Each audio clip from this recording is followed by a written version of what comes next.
দেশে আশঙ্কাজনকভাবে ছিনতাইকারীর উৎপাত বেড়ে গেছে। এবার ছিনতাইকারীর কবলে পড়লেন অভিনেতা হারুন রশিদ। শনিবার রাত 11টার দিকে শুটিং শেষে ফেরার পথে ছিনতাইয়ের শিকার হন তিনি। বিস্তারিত অঞ্জলি কবিরের ডেস্ক রিপোর্টে। 10 মিনিট কম রাত 11টা। সিএনজিটা 5 মিনিট কন্টিনিউ করার পর রাস্তার বাম পাশে একটা অন্ধকার মতো একটা জায়গায় হঠাৎ করে গাড়ির স্টার্ট বন্ধ হয়ে গেল।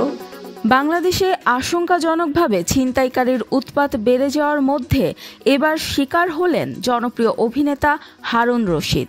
শনিবার রাত 11টার দিকে শুটিং শেষ করে বাড়ি ফেরার পথে রাজধানীর কাঞ্চন 300 ফিট এলাকা থেকে ছিনতাইয়ের শিকার হন তিনি।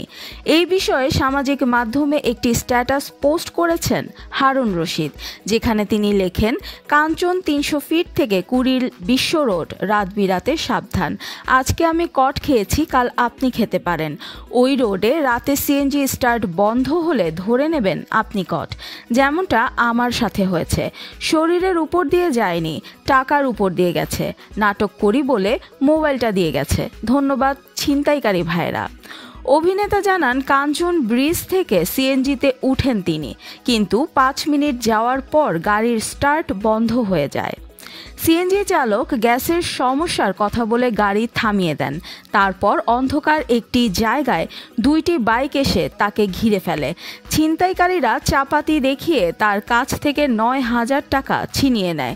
এমনকি মোবাইল ফোনও ছিনতাই করা হয়। তবে অভিনয় শিল্পী পরিচয় দেয়ায় তার মোবাইলটি রেখে দেয়। ঘটনাটি বর্ণনা করে হারুন রশিদ বলেন, আমি সিএনজিতে ছিলাম এবং সিএনজিটি থামানোর পর কিছু সময়ের মধ্যে 2টি বাইক আসে। সিএনজি চালক বলছিল গ্যাসের সমস্যা হয়েছে, গাড়ি স্টার্ট নিচ্ছে না। এই সময়েই ছিনতাইকারীরা আসলো। তারা চাপাতি দিয়ে হুমকি দেয় এবং আমার টাকা ও মোবাইল ছিনিয়ে নেয়। এছাড়া অভিনেতা আরও জানান, কিছু সময় পরে একটি বাইক থামে এবং তিনি আমাকে সহায়তা করতে এগিয়ে আসেন।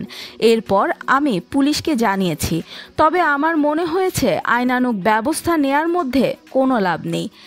এ ঘটনায় হারুন রশিদ শোকাহত হলেও তিনি এর বিরুদ্ধে আইনি ব্যবস্থা নিতে আগ্রহী নয়। তিনি বলেন, এগুলো এখন অহরহ হয়ে যাচ্ছে, তাই আমি বিষয়টি খুব স্বাভাবিকভাবেই নিয়েছি। তবে ভয় পেয়েছি, কারণ যদি চাপাতি দিয়ে আঘাত করা হতো তাহলে পরিস্থিতি ভিন্ন হতে পারত। অভিনেতা এই স্ট্যাটাসটি শেয়ার করে মিডিয়ার সহকর্মীদের সাবধান থাকতে বলেন, যেন তারা এমন পরিস্থিতির শিকার না হন। এর আগে 23 ফেব্রুয়ারি অভিনেতা আজাদ ও আশুলিয়াতে হামলার শিকার হয়েছিলেন। এ ঘটনা আবারও দেশে ছিনতাইকারীর বৃদ্ধির বিষয়টি সামনে আনলো, যা সাধারণ মানুষকে আরও বেশি সতর্ক থাকার পরামর্শ দিচ্ছে।